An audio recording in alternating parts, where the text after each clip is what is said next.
마태복음 13장 1절에서 9절 말씀. 그날 예수께서 집에서 나가사 바닷가에 앉으심에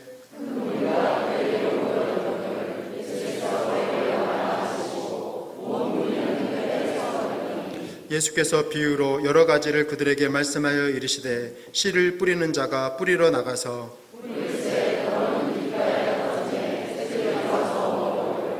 더러는 흙이 얇은 돌밭에 떨어짐에 흙이 깊지 아니하므로 곧 싹이 나오나 더러는 가시떨기 위에 떨어짐에 가시가 자라서 기운을 막았고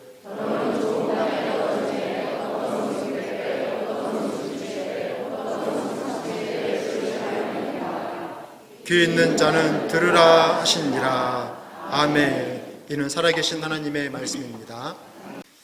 지난주부터 시작해서 6월 한 달 동안 묵상이라는 주제로 연속 설교를 하고 있습니다. 복습 좀 해볼까요? 지난주에는 준비 단계에 대한 말씀을 나눴는데 준비에 있어서 가장 핵심은 시간이었습니다. 묵상을 하기에 적당한 시간 15분이었죠. 15분을 확보하기 위해서 먼저 내가 그만둬야 될 일이 무엇일까? 자신의 삶의 자리를 살펴보면서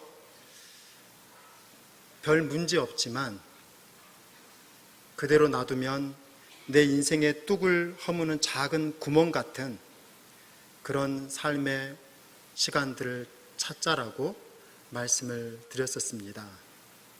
뭔가를 그만둬야지만이 새로운 15분을 살아갈 수 있기 때문이죠. 지난주에 저희 교회 등록하신 한 분의 이야기를 들었어요.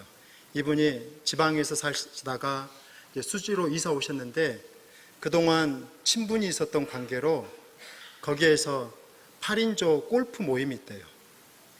이사 온 지 오래됐음에도 불구하고 매주 주말마다 가서 골프를 치셨는데 이제 마음에 교회를 나가야겠다라는 생각을 했는데 고민이 되는 거예요.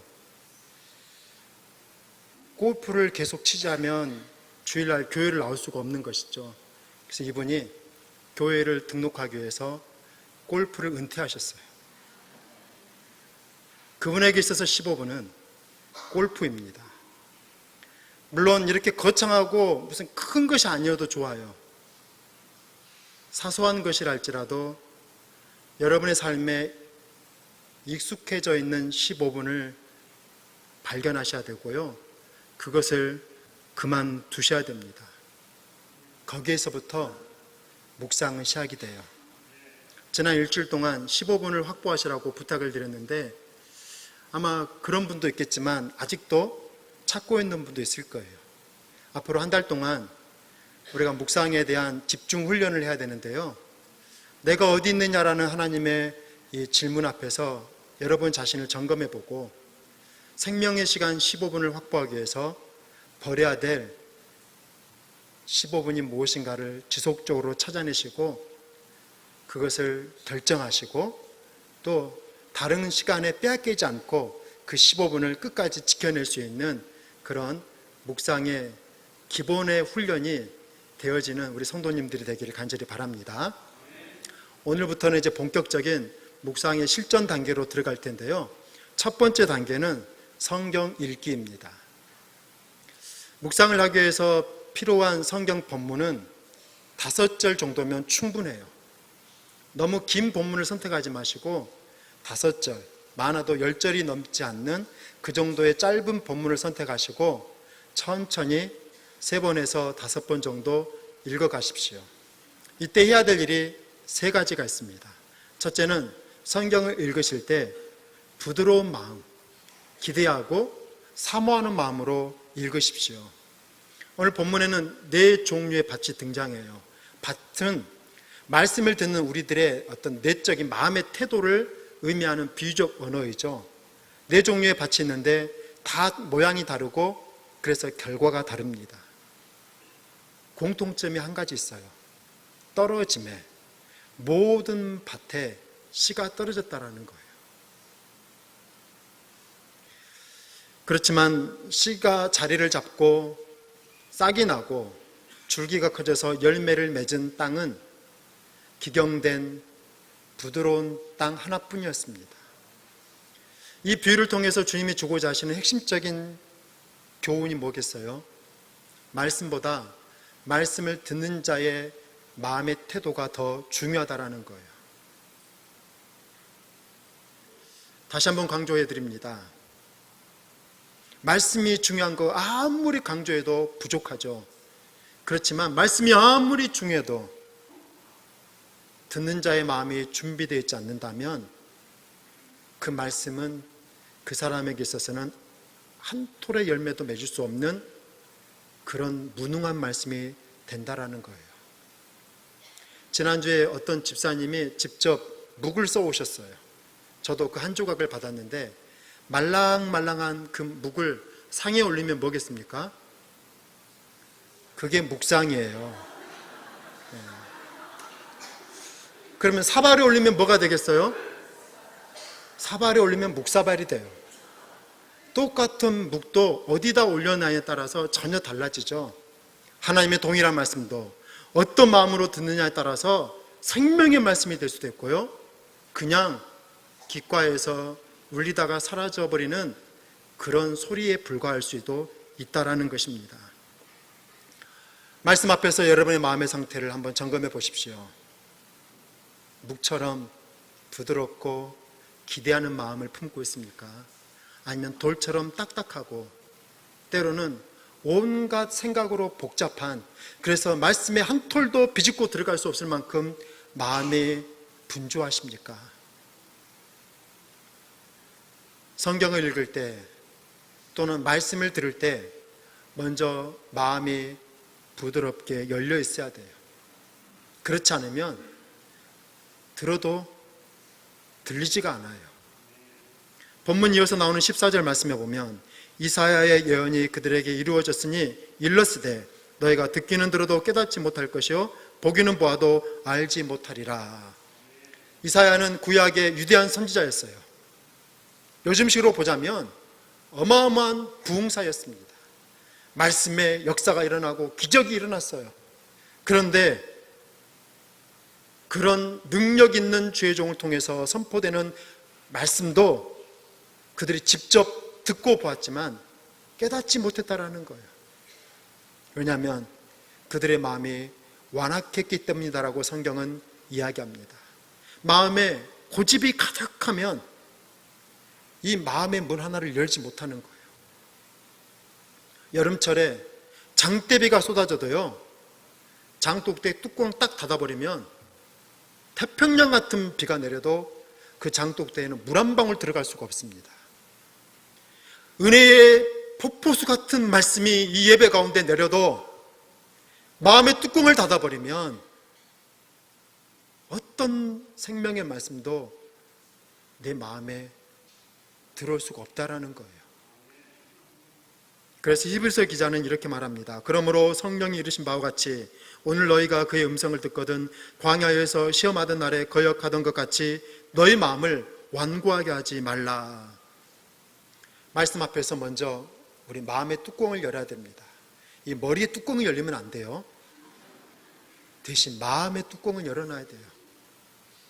우리 마음에는 많은 뚜껑이 있습니다. 선입견이라는 뚜껑으로 덮어놔요. 피곤함, 적당히 은혜 받으려는 계산된 마음. 어떤 분은요, 너무 은혜 안 받으려고 노력을 해요. 뭔가 말씀의 은혜를 받으면 손해 볼 것이라고 생각을 하거든요. 때로는 의도적인 어떤 거부하는 마음들, 설교자에 대한 불편한 감정들, 이런 것들이 우리 마음에 보이지 않는 뚜껑이에요. 그 뚜껑을 닫으면 말씀이 안 들려요. 오늘 9절에 귀 있는 자는 들을지어다. 듣고 있는데 너희가 듣고 있느냐라는 주님의 애절한 말씀이에요. 내가 지금 말하고 있는데 너희 듣고 있느냐? 귀로 듣는 것이 아니라 마음으로 듣기를 원하시는 주님의 애통의 부르짖음이에요. 열린 마음으로, 기대하는 마음으로 들으십시오. 말씀은 살아있습니다. 분명 그래서요, 여러분이 마음을 열고 들으면 여러분에게 말씀하세요.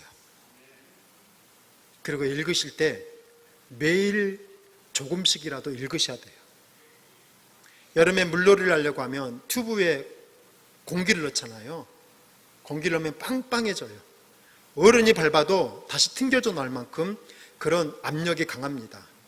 그런데 하루 정도 놀다가 던져놓고 나중에 보면은요, 구멍 난 것도 아닌데 바람이 다 빠져나가 있어요. 말씀을 읽으면 말씀이 우리 안에 들어와요. 주일날 말씀을 들을 때 우리 마음에 말씀이 들어와서 마음이 뜨거워져요. 그런데 일주일이 가지 못해서 싸늘하게 식어버리잖아요. 말씀이 우리 안에 들어오면 능력이 생기고 어려움을 견뎌내고 세상의 유혹을 버틸 수 있는 힘이 있어요. 그런데 그것은 오래 못 갑니다. 그래서 주야로 묵상을 하라는 말씀이 있는 거예요.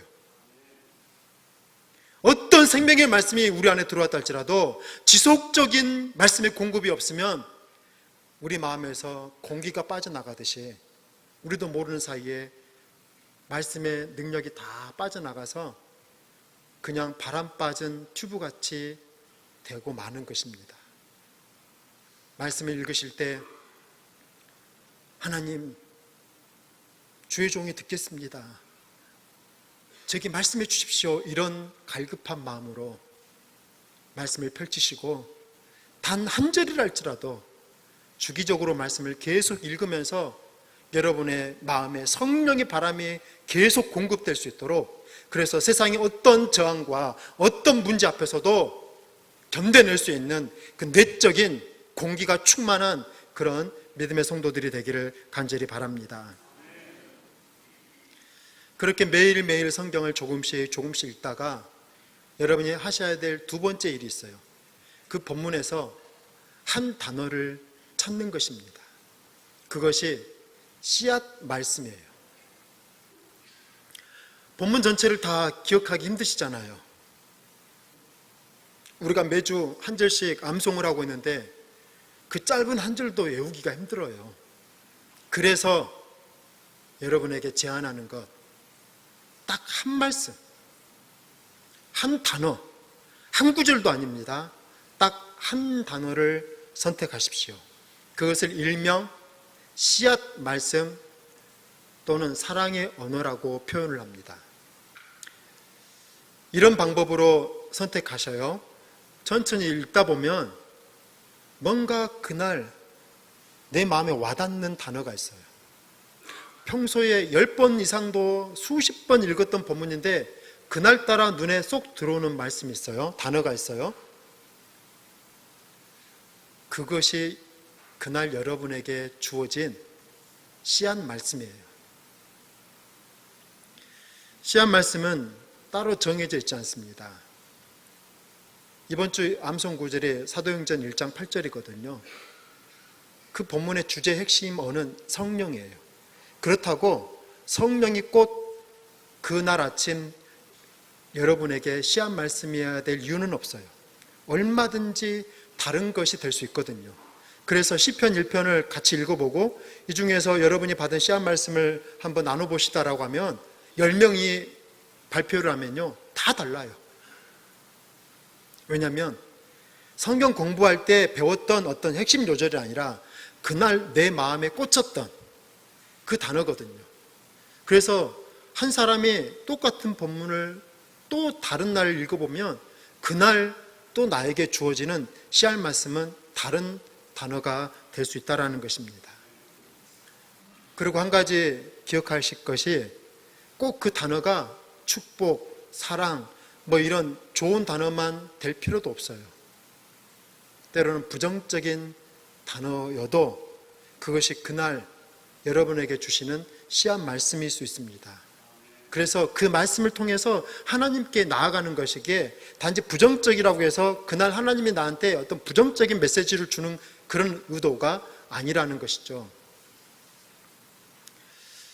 실제적인 이야기를 드려본다면 하나의 씨앗 말씀을 일주일 정도 지속적으로 마음에 품고 묵상하기를 추천합니다.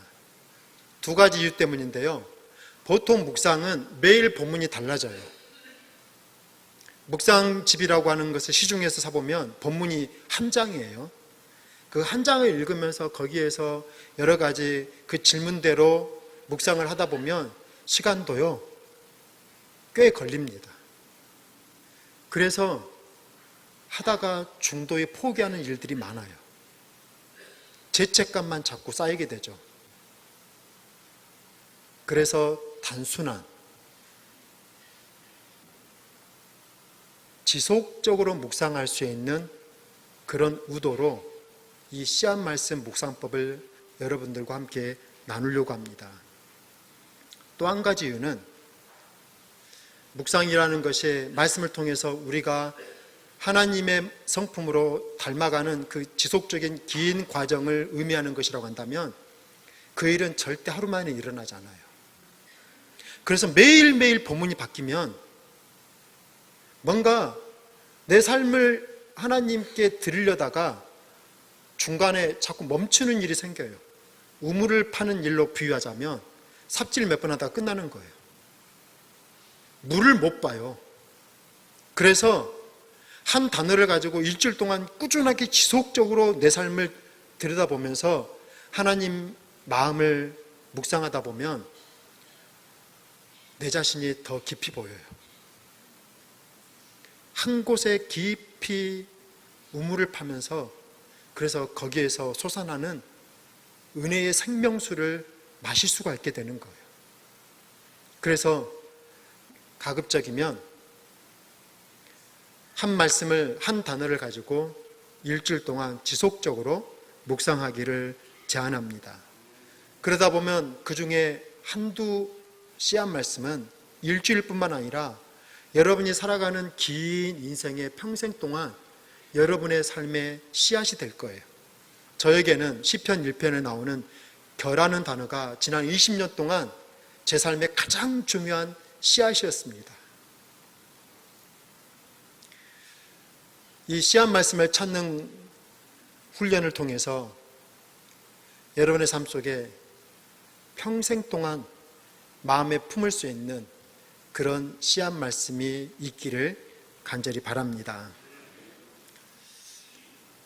씨앗에는 능력이 있어요. 생명이 있습니다. 씨앗 한 톨 가볍게 보지 마세요. 그 씨앗 안에 온 들판을 푸르게 덮을 수 있는 번성력이 있어요. 그런데 씨앗에 그와 같은 무한한 미래의 가능성이 있다 할지라도 내 손에 쥐고 있으면 아무것도 아닙니다. 그 씨앗을 뿌려야 돼요. 그것이 땅에 떨어져서 뿌리를 내릴 때만이 생명이 되거든요. 말씀도 말씀 안에 기적이 있고 계시의 능력이 있고 영원한 만족이 있고요. 내 삶에 대한 하나님의 무한한 환희와 같은 감격들이 있는데 아무리 생명의 말씀에 그와 같은 일들이 있다 할지라도 내 마음에 한 톨도 떨어지지 않는다면 그냥 이건 책이에요. 내 마음에 떨어져야 됩니다. 내 인생의 밭에 말씀의 씨앗이 떨어져서 뿌리를 내리기 시작할 때만이 이 말씀이 하나님의 약속이 여러분의 삶의 생명의 언어가 되고 그때부터 역사가 되는 거예요. 그래서 씨앗을 찾았다면 다음 세 번째 단계로 넘어가야 돼요. 세 번째 단계는 그 씨앗을 싹 틔우도록 노력하는 것입니다. 씨는 공기와 열과 물을 제공해주면 적당한 조건에서 싹이 나기 시작해요. 그리고 줄기가 자라고 결국에는 열매를 맺죠. 말씀의 씨앗도 마찬가지예요. 그냥 말씀이 내 마음에 뚝 떨어졌다고 그때부터 능력이 되는 것 아닙니다. 그것이 싹이 나도록 적절한 영적인 환경을 제공해 줘야 돼요. 씨앗에 햇빛을 주고 물을 주듯이 이 말씀의 씨앗에다가 우리들의 사랑의 관심, 그래서 그것을 사랑의 언어라고도 부르거든요. 사랑을 줘야 돼요. 자꾸 관심을 줘야 돼요. 그 관심에 한 가지 질문을 자꾸 제기해 보세요. 이 단어를 통해서 하나님께서 나에게 하시려는 말씀이 무엇일까? 그 말씀 씨앗을 마음속에 품고 자꾸 질문을 하면서 관심에 물을 주는 거예요. 하나님, 이걸 통해서 제가 배워야 될 것이 있습니까? 이걸 통해서 제가 위로를 받고 소망을 품어야 될 것이 있습니까? 아니면 이 단어를 통해서 제가 고쳐야 될 삶에 오랫동안 숨겨진 고질적인 문제가 있습니까? 그 단어를 계속 그렇게 질문하면서 싹이 날 때까지 물을 줘야 됩니다.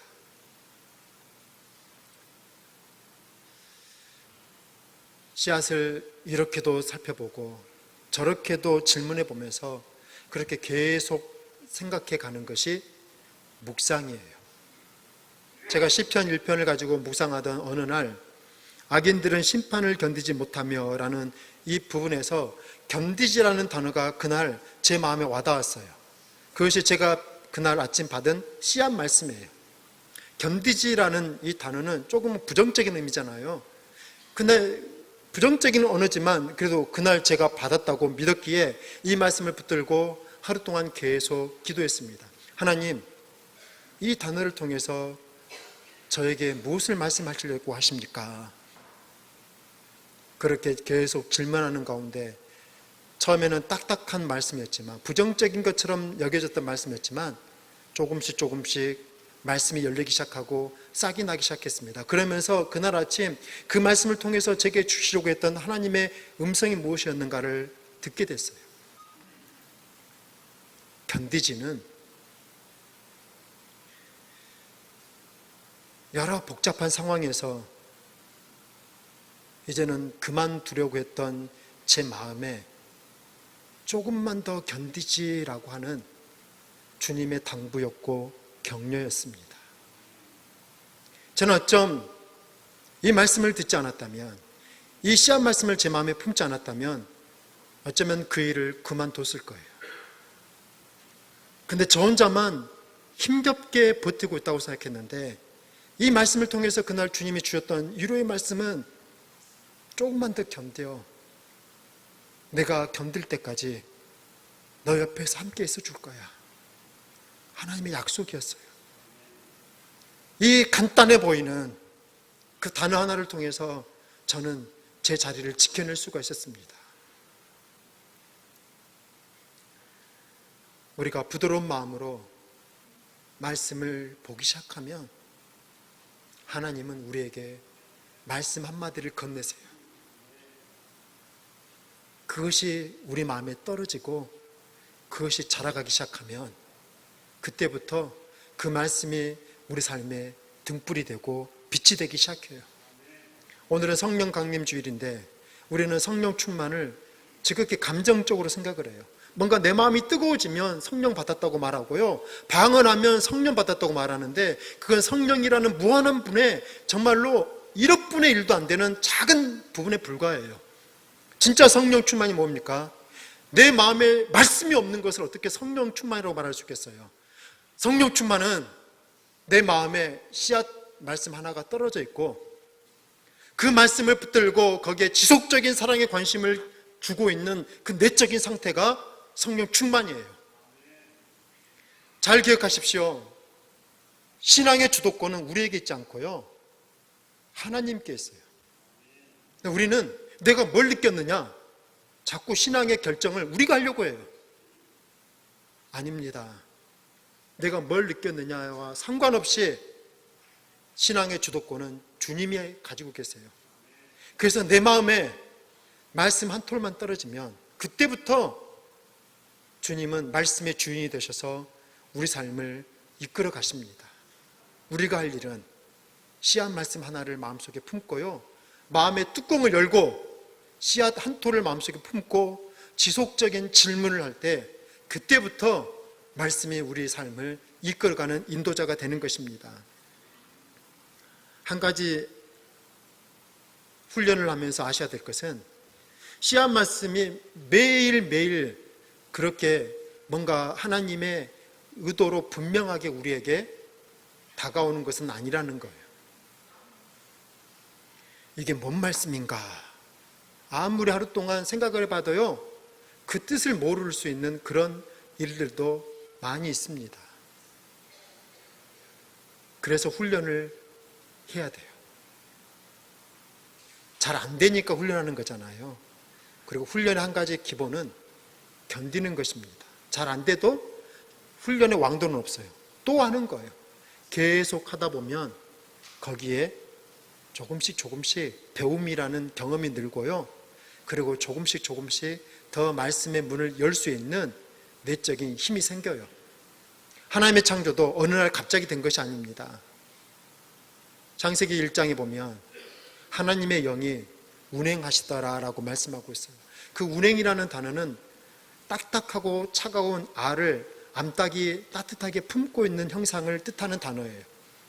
천지창조는 흑암과 공허와 그 허무함이라고 하는 그 딱딱하고 차가운 것을 하나님께서 친히 그 마음에 품으시고 거기에 사랑의 온기를 불어넣어 주시면서 오랫동안 품다가 거기에서 빛이 터져 나온 것이 창조예요. 그렇듯이 씨앗 말씀이 갑자기 내 삶 속에서 나타나 가지고 그때부터 빛이 되고 말씀이 되는 것이 아니고요. 그걸 내 마음속에 계속 품고 버티고 사랑으로 또 살펴보고 하루를 살아가다가 문득 또 꺼내서 되새김질해보고 이것이 무슨 뜻입니까? 이것을 통해서 제가 깨달아야 될 것이 무엇입니까? 자꾸 말씀 앞에서 자신을 비춰보기 시작할 때 그때 조금씩 거기에서 생명이 꿈틀거리기 시작하고요. 거기에서 작은 싹이 나오고 계속 또 거기다가 사랑의 관심을 주기 시작하면 거기에서 그럴듯한 굵직한 줄기가 나와서 내 삶을 버티게 하는 그런 나무가 되고 힘이 되고 거기에서 맺혀지는 열매를 먹으면서 또다시 견디게 되고 또 힘든 일을 겪을 때 또 나에게 이루어 주시고 나를 또 붙잡아 주실 주님의 약속을 기억하고 또 살아가는 힘이 되는 것이 묵상이에요.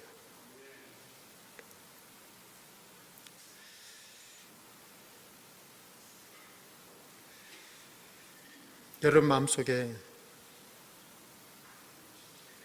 그런 사모하는 마음을 품고 처음부터 잘 되지 않습니다. 저도 20년을 했지만 어느 날은 잘 안 들려요. 잘 안 느껴져요. 그렇지만 거기에서 중도에 포기하지 마시고 견뎌보십시오.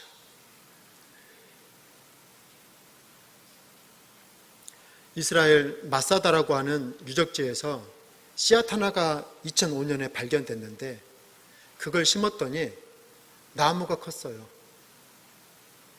그 나무의 이름이 무두셀라예요. 성경에서 가장 오래 산 사람의 이름이 무두셀라죠. 왜 이런 이름을 붙였냐면 연구를 해보니까요, 그 씨앗이 2000년이 된 거래요. 2000년이 된 씨앗 3개를 심었는데 그 중에 한 씨앗이 발화가 돼서 나무가 컸어요. 살아있는 씨앗은 수백 년이 지나도 적절한 환경이 되면 싹이 난다라는 것입니다. 말씀은 살아있어요. 우리가 그 말씀을 오랫동안 묵상해도 어떤 생명의 음성을 들었지 못했다 할지라도 계속 묵상을 해야 되는 이유는 바로 그것입니다. 생명은 반드시 살아나요. 어떤 말씀이라도 꾸준하게 묵상하다 보면 불현듯 여러분에게 그날 위로가 되기도 하고요, 소망이 되기도 하고, 수백 번 읽었던 그 시편 1편 말씀 속에서도 그때까지 발견하지 못했던 하나님의 음성을 듣게 되는 그런 영적인 감격을 경험하게 되실 것입니다. 제가 앞에서 20년 가까이 제가 마음속에 품어왔던 씨앗 말씀을 결하고 설명을 드렸어요. 시편 1편 4절에 등장하는 단어입니다. 악인들은 그렇지 아니하며 오직 바람에 나는 겨와 같도다. 그날 이 겨라는 단어가 제 마음에 떨어졌어요.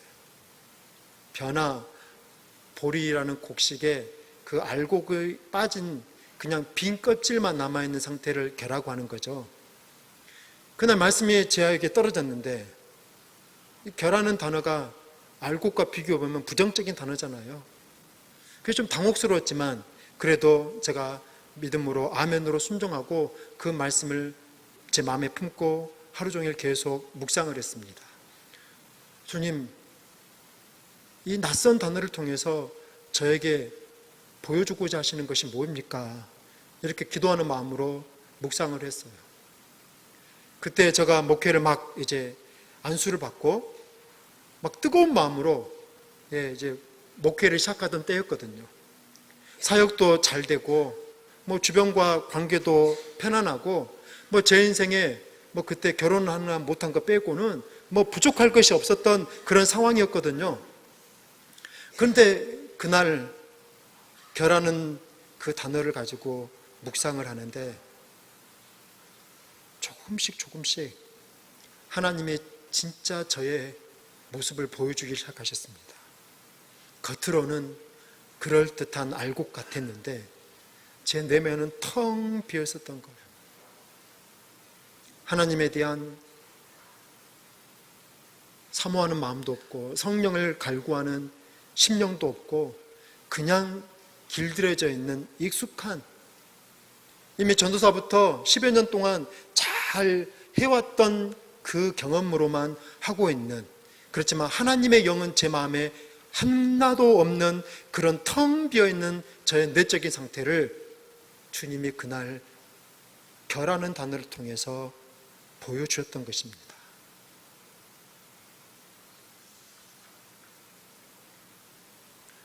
저는 그것이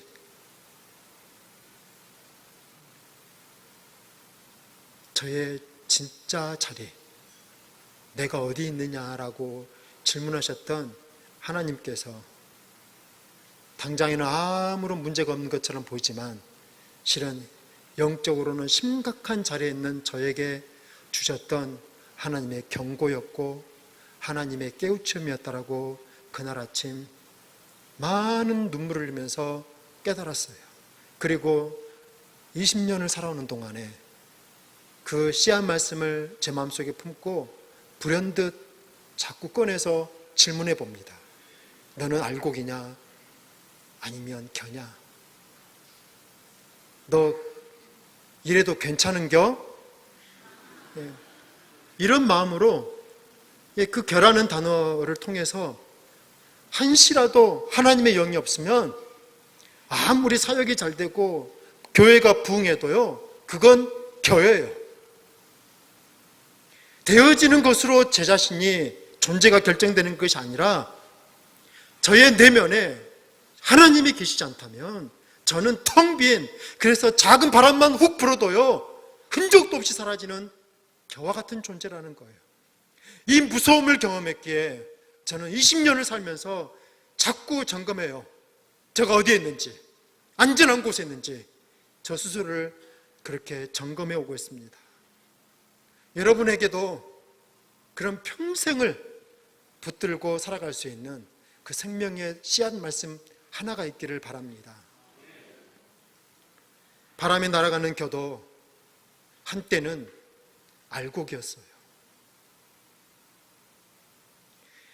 저처럼 텅 비어있는 것도 심각하지만 자신을 아직도 알곡이라고 생각하고 있는 것은 더 무서운 일입니다. 한때는 뜨거운 은혜를 받았어요. 한때는 눈물을 흘렸습니다. 한때는 충성했어요. 그럴지라도 말씀 앞에 서야 될 이유는 어제까지는 알곡이었어도요, 오늘 우리는 텅 비어있는 겨가 될 수 있기 때문이에요. 그래서 복 있는 사람은 주야로 매일매일 순간순간 묵상하는 자라고 성경은 그렇게 이야기하고 있습니다. 그래서 이번 일주일 동안 여러분이 집에 가셔서 하셔야 될 숙제가 있어요. 먼저 시편 23편을 천천히 몇 번 읽어보세요. 6절입니다. 먼저 5번 정도 쭉 읽으시다가 그 다음 뭘 해야 된다고요? 씨앗 말씀을 찾아야 돼요. 씨앗 말씀은 정해져 있지 않아요. 그날 내 마음에 뭔가 와닿는 거, 평소에 시편 23편 수없이 읽으셨잖아요. 근데 그날따라 유독 뭔가 끌리는 거, 자꾸 읽으려고 하는데 내 눈을 붙들고 있는 그 단어예요. 그 단어 하나를 찾으십시오. 그리고 그걸 마음속에 품고 질문해 보세요. 하나님께서 이 단어를 통해서 나에게 말씀하려고 하시는 것이 무엇일까? 이 안에 위로가 있나? 소망이 있나? 또는 약속이 있나? 때로는 책망이 있나? 나는 아무런 문제 없다고 하는데 하나님께서 나한테 돌이키라고 하시는 말씀에 애절한 부르심이 있나? 그렇게 그 씨앗 말씀을 이모저모 다각도로 자꾸 질문해 보십시오. 처음에는 그냥 딱딱한 복숭아 씨처럼 그냥 딱딱할 수 있어요. 그렇지만 일주일 동안 한번 견뎌보시고요. 계속 사랑에 관심을 가져보십시오. 그리고 거기에서 꿈틀거리는 것이 있는가 느껴보시고 그것이 무엇인가를 한번 여러분의 주보에다가 좀 적어 놓으세요. 그 다음 단계는 다음 주에 또 말씀을 드릴 것이고요. 이번 주에 우리 각자가 집에 돌아가셔서 개인적으로 하셔야 될 일은 성경을 천천히 읽으면서 시편 23편 중에 씨앗 말씀 하나를 찾고 그 말씀에 계속 질문을 던지면서 거기에서 생각나는 것들, 느껴지는 것들, 그것들이 무엇인가를 마음속으로 또는 메모로 기억해 보시는 것, 여기까지가 이번 한 주간 동안 우리 각자가 해야 될 가정학습입니다. 그러다 보면 그 안에 나를 향하신 하나님의 무한한 사랑을 느낄 수도 있고요. 하나님께서 나와 지금까지 함께 하셨구나라는 것을 깨달으며 기뻐할 수도 있고, 하나님께서 나 같은 죄인도 이렇게 참아주셨구나라는 그런 하나님의 그 깊은 은혜를 깨닫고 눈물을 흘릴 수도 있고요. 그렇게 말씀이 내 안에서 꿈틀거리기 시작하고 싹이 나기 시작하면 내가 의도하지 않아도 그때부터 말씀이 이끌어가는 뭔가가 일어나요.